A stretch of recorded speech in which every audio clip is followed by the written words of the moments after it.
Merry Christmas. Glad you could join us today. Hope you're having a wonderful Christmas. Hope you've had a wonderful Christmas season. And if you're concerned that I'm working on Christmas Day, I pre-recorded it and I'm having a great time today as well. Hey, I want to share something that I got from Bob Goff's book, Catching Whimsy. I'm going to read 1 John chapter 3, verse 1. See what great love the Father has lavished on us, that we should be called children of God. And that is what we are. The reason the world does not know us is that it did not know him.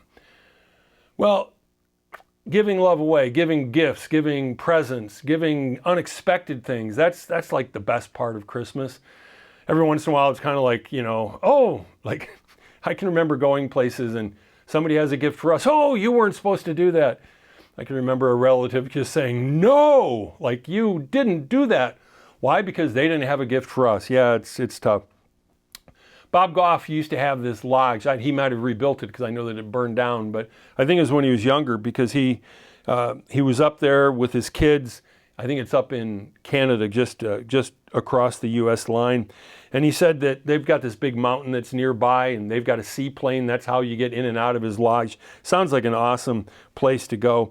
Well, they have this radio room in their lodge and they can hear guides checking in with the base camp. And, it's probably something they do all the time.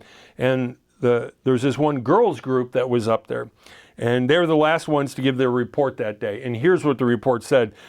We're really having a tough time. Will you guys pray for us over? So apparently it was some sort of Christian group. And so the guides said that the morale was low, but they're going to do their best to push on. The call the next day was worse. Someone had twisted their knee. Another person had rolled their ankle. They weren't sure. Oh, there's also a bunch of personality clashes. Things are not going well. They checked in. This is the most difficult trip we've been on. Pray for us. Over. The guides called in again when they were a 6-mile hike from the summit, wondering if they should just turn back. But they challenged them. None of the kids wanted to hike anymore, but the guides were amazing, and they called out the girls, and they said, find strength that you don't know that you have. And they decided by the end of the call that they would push on, and that the next day they hoped to reach the summit by 2 o'clock in the afternoon. So the next morning, Bob gets up, and he woke up early and he loaded the kids in the seaplane and they get in, they go to this remote location, 150 miles. They're in a remote location. They had to go 150 miles to find a store. So what do they go to the store to get? Oh, they want to get him some gifts. Here's what they got. They piled out, they ran in the grocery store. He said they were just waving their arms over their heads. They're obviously Bob Goff's kids.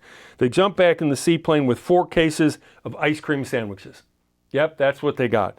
And so they flew over the mountaintops and found the summit. In the distance, as they got closer, they could see like these little black dots on the side of the mountain connected by ropes. So just as they were arriving at the summit, they flew over and threw the ice cream sandwiches a safe distance away from them. And the hikers had no idea what was going on. They didn't know what it was initially. But as they circled again, the girls ran over, they raised their arms and shouted with one voice, ice cream. Okay. So the moral of the story, take a look and see what great love the Father has lavished on us. He gave us his absolute very best. And do the same thing with others. So sometimes people just need an ice cream sandwich from a stranger flying an airplane. But more likely, they need a warm smile or a handshake from you on the sidewalk. Whatever it is that you can give in the spirit of Christmas, and not just today and tomorrow, but throughout 2026, be the kind of person who would fly a plane over a mountaintop to encourage some young ladies that have really come through a rough journey.